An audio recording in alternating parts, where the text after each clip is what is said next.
le symbole du bodhisattva. Sensei nous disait, le bodhisattva, quand il est avec un pauvre, il est pauvre. Quand il est avec une femme, il est femme.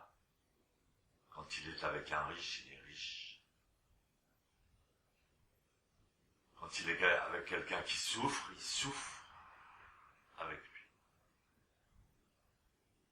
Alors c'est pas seulement un aspect social du bodhisattva. Le bodhisattva, c'est celui qui fait zazen. Et zazen, c'est rentrer en résonance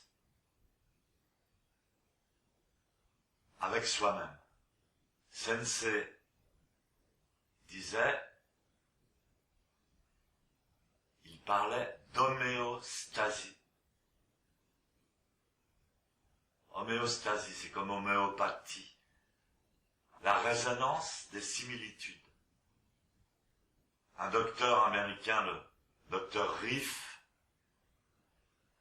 a découvert, vers les années 1950, que lorsqu'il rentrait dans la même fréquence, comme il donnait au corps la même fréquence, par exemple qu'un virus ou un microbe ou une bactérie, eh bien, ce microbe ou cette bactérie explosait littéralement, se détruisait elle-même.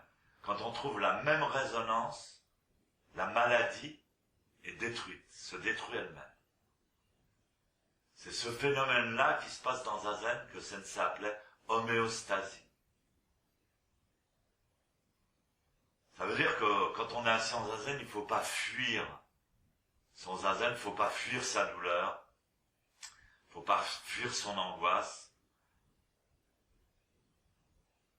Il faut rentrer en résonance avec sa propre humanité, comme le bodhisattva le fait avec chaque être sensible. Il y a un moment en Zazen où on accepte, où on plonge